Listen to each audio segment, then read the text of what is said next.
Hey all, this is Eucep again. Just a short little video as a work in progress on the Throne Eins and Zwei. The Eins has been finished. I must say I'm really digging it. There isn't really much you need to do for this one to make him look good. The stickers on here I'm not completely fond of, but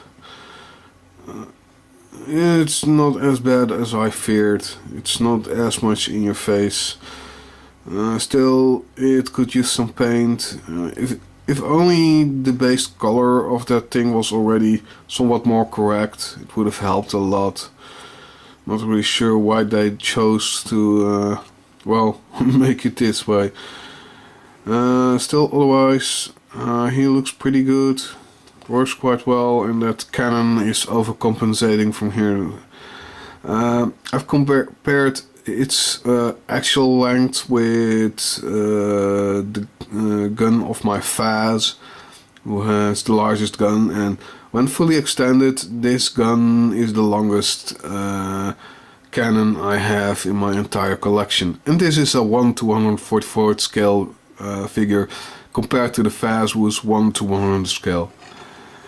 Now, what's really giving more of a beef is now that I've started with the Throne Zwei. Why? Well, let me show you. Right, here is one of those side skirt parts. It's just two parts. And then you have to look at what's in the manual. This or that. Yeah, they really did not put any effort into this at all with the coloring. I've only loosely put this together so I can disassemble it easily, so I can paint it properly. Because, seriously, that entire region needs to be colored black, that entire region needs to be colored yellow, and then there's all these little parts which need to actually be made white. Now, putting white on red is a pain in the butt in itself, so I don't think I'm going to do those details, just the yellow and the black on this. I'm already probably satisfied when I do that and perhaps add some black, but seriously, this is a very, very weak component in this Gundam. There are also no stickers for this at all. This is just, if you make it out of the box, this is what you get. Very weak.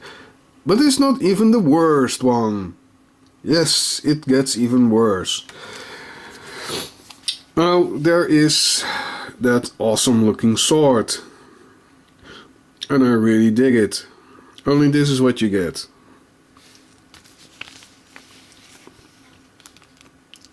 I think you can see the issues I'm having here.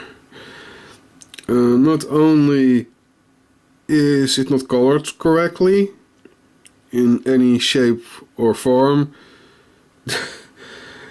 parts that they could have colored correctly aren't colored correctly. Why did I even make this part into brown? There is absolutely no use in it, because of this entire part, the only thing that should be brown is that connector piece. That's it. The rest does not go in that color. It's sickeningly sad. Just having it like this, it's yeah, this thing will need a lot more paint than any other part. I'm going to paint it completely white, probably, and perhaps leave it at that, or at most do that rim. Now there are some red details on it, and for those you get stickers. Nice. No, whereas the Eins I found highly recommendable in terms of how well it looks and what you get out of the box. The Zwei is absolutely not a case of highly recommendable. Of course, if you're a person who will paint anyway, it's not an issue. But if you're like me, for who painting is an optional thing to detail some things, yeah, this guy is definitely not one of the better ones. And that's only what I've started out with trying to have a look at, because there are other parts which also suffer in that regards on this kit, as far as I've understood from the manual. So, no. The Eins I can recommend, and eventually I'll make a review of him. But the Zwei, just based on how badly these two parts are, yeah, skip on it.